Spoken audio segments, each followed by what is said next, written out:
Bom dia. Hoje falaremos mais sobre os aspectos e consequências negativas da industrialização.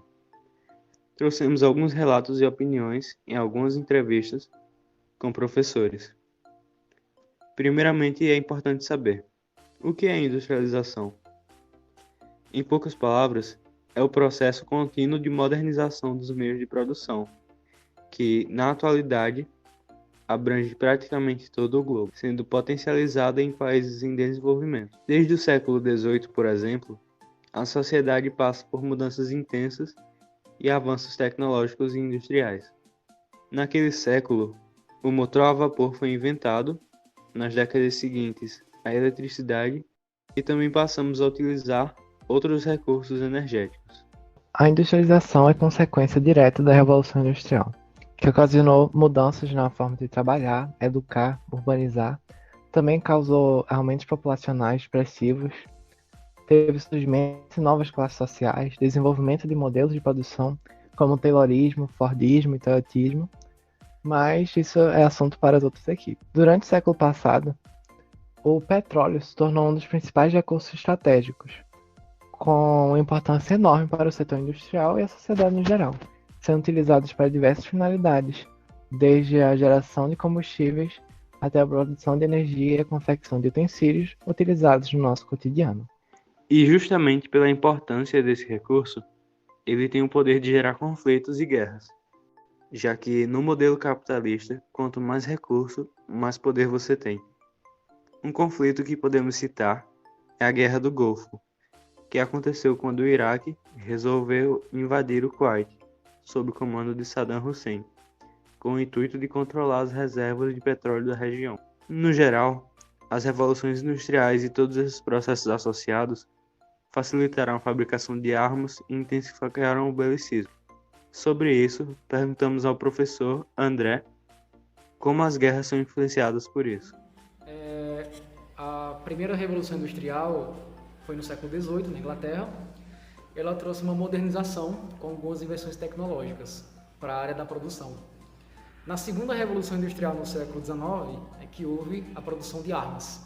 A indústria bélica ela se desenvolveu no século XIX. E no século XIX, essa tecnologia bélica ela já foi utilizada em alguns conflitos, como, por exemplo, a Guerra da Crimeia e a Guerra Civil dos Estados Unidos. O início do século XX foi marcado mais ainda pela evolução no campo bélico. Aí nós tivemos, infelizmente, a Primeira Guerra Mundial e a Segunda Guerra Mundial, que juntas mataram mais de 60 milhões de pessoas.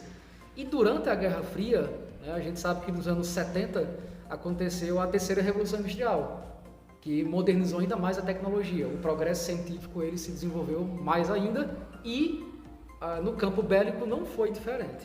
Estados Unidos, União Soviética e outros países desenvolveram mais armas de destruição em massa.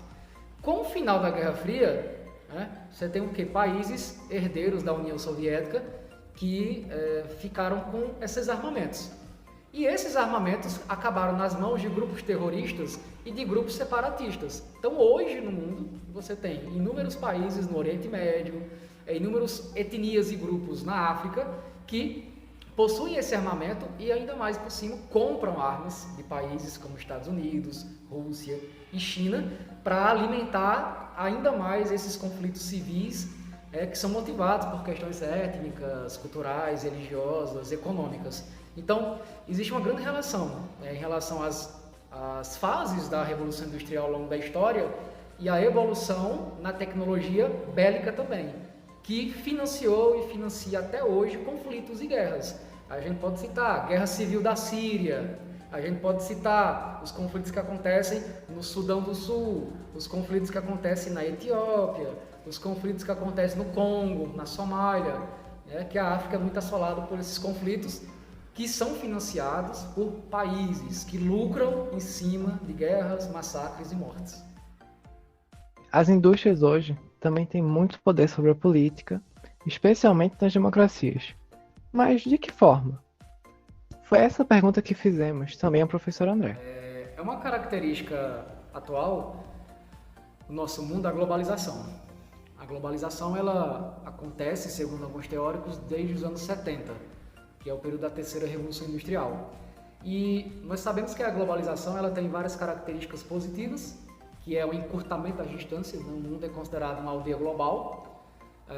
Você tem um maior comércio, uma maior relação entre os países e uma revolução no campo da informação. Né? Se acontecer algo do outro lado do mundo, em instantes nós sabemos o que aconteceu. É um lado bom. Mas sabemos também que a globalização ela tem algumas características negativas, como por exemplo, ela não inclui todas as pessoas. Você tem milhões de pessoas e países excluídos do processo de globalização. Além do mais, uma característica crucial da globalização é que o poder econômico ele influencia o poder político. O poder econômico é muito mais importante que o poder político.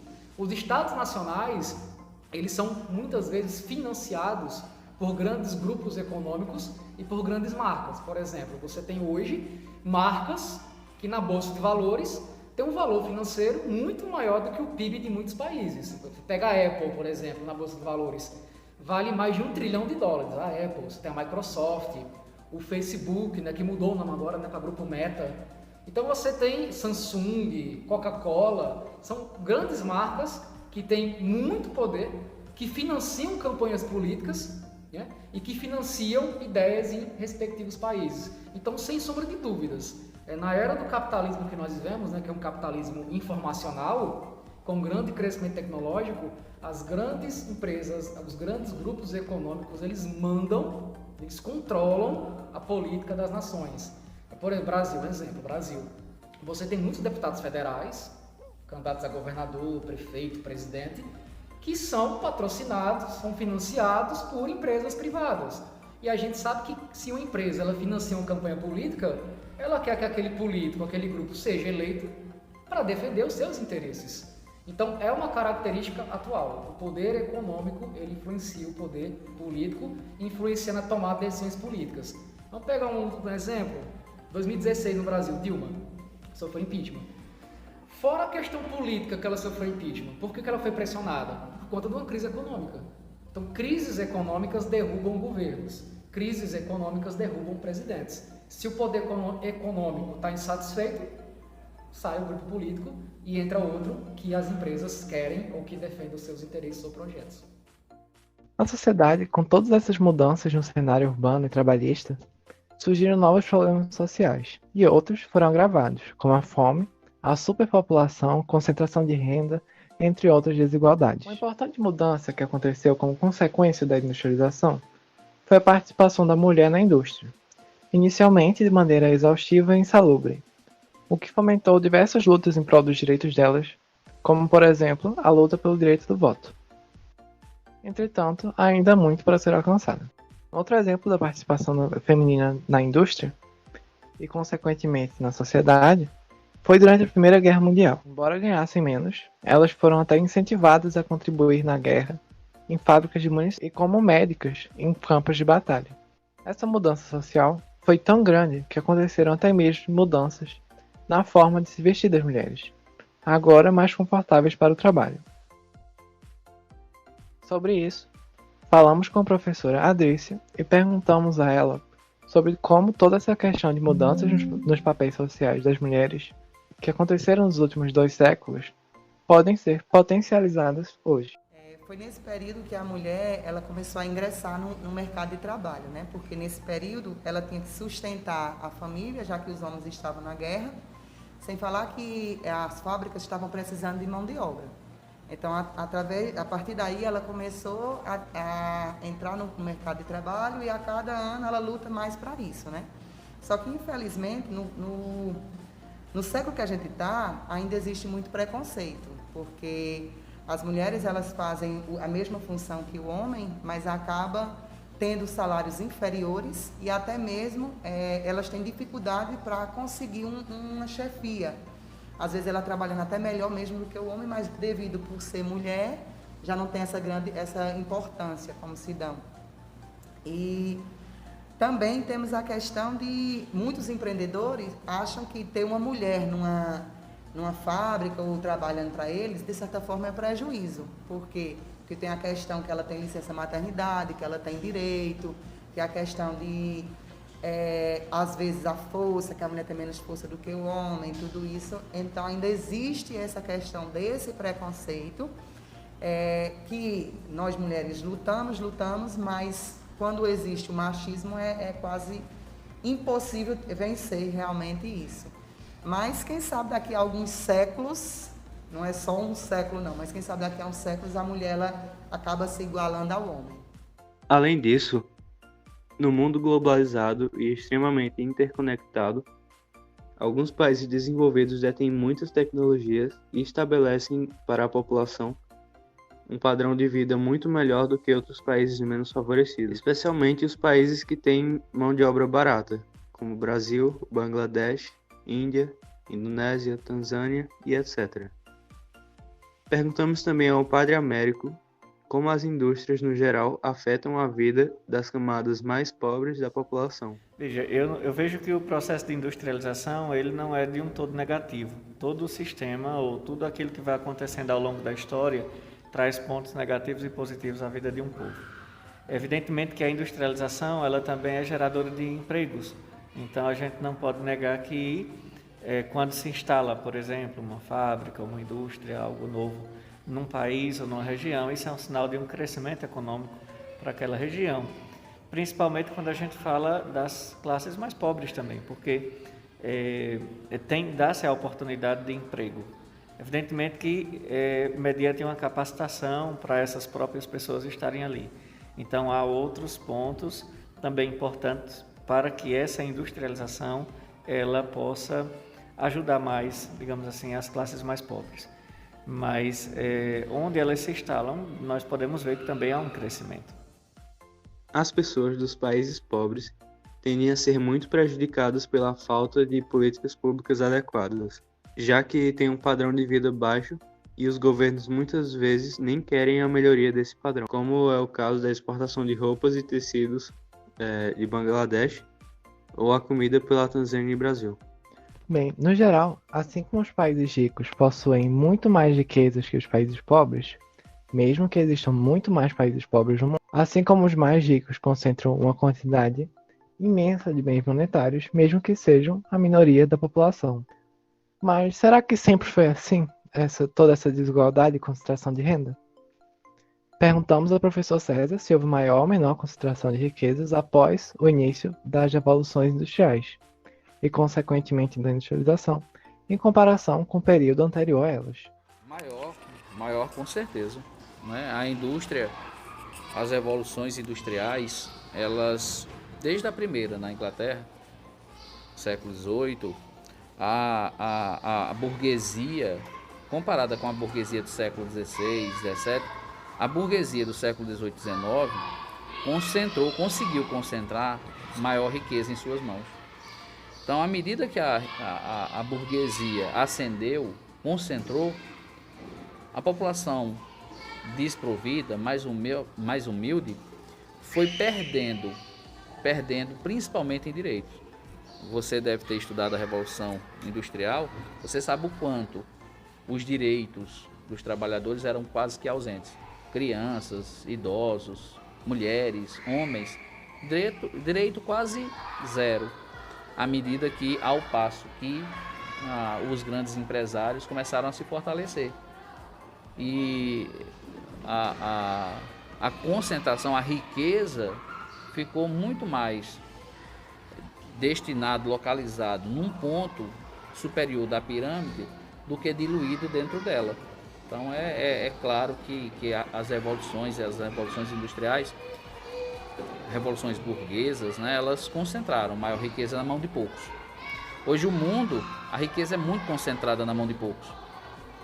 A base da pirâmide é uma base muito sofrida, uma base de uma situação muito socialmente, né, muito acentuada em função dessa revolução.